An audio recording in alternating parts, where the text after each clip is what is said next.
Le Premier ministre Jean-Michel Samalou Condé Kyenge a été ce samedi 11 juin 2022 aux côtés du couple royal belge avec toute sa délégation au village Katanga où ils sont allés visiter les projets de gestion communautaire de forêt Miyombo. En effet, situé à 86 km de Lubumbashi, le village Katanga abrite l'une de 30 communautés locales accompagnées par la FAO dans le cadre de ces projets financés par le Fonds de l'environnement mondial, auquel le Royaume de Belgique est contributeur. C'est à ce titre et à ce qui va suivre que le gouvernement congolais et le roi de Belge s'intéressent et ont dû visiter ces projets exécutés par la FAO au profit du ministère congolais de l'environnement et du développement durable.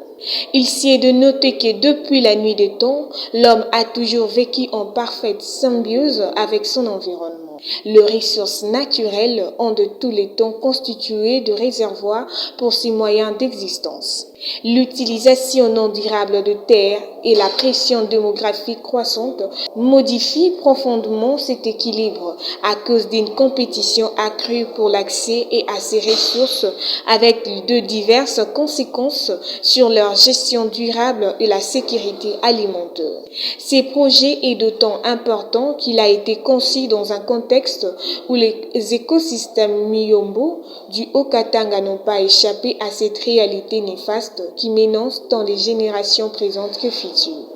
Il a fallu d'une part réduire les émissions de dioxyde de carbone issues de la déforestation et de la dégradation de forêts par la promotion de la gestion durable et la restauration des écosystèmes Miyombo et d'autre part l'amélioration de la durabilité des moyens d'existence de communautés locales par le biais de la commercialisation de produits forestiers ligneux et non ligneux, constituant les seuls îlots de fertilité naturelle pour la production agricole et principale source de produits forestiers non ligneux, ces écosystèmes surexploités et tendant inexorablement vers la savanisation, les forêts claires du Katanga sont les plus grandes victimes de cette pression anthropologique avec effet boomerang dévastateur sur les populations riveraines.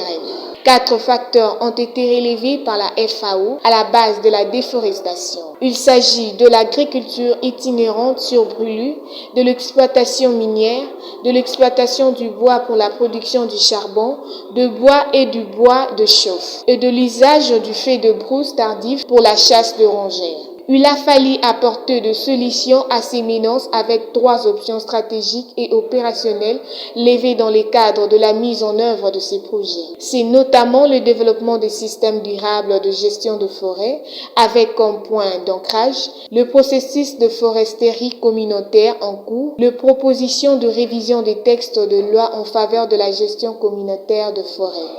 la production et la diffusion de connaissances sur la gestion communautaire de forêt. Tout cela requiert de grands moyens. Voilà pourquoi le représentant de la FAO présente au Katanga pendant cette visite royale pense et souhaite que cette visite exceptionnelle ouvre de nouveaux horizons en faveur de la RDC en général et particulièrement de populations de cette zone. Dans son discours d'accueil, lu par un interprète, la chef du groupement et du village Katanga, Maman Monique Maïbela Mondo, s'est dite honorée par la visite du roi et la reine et a remercié ses hôtes avant de leur souhaiter la bienvenue.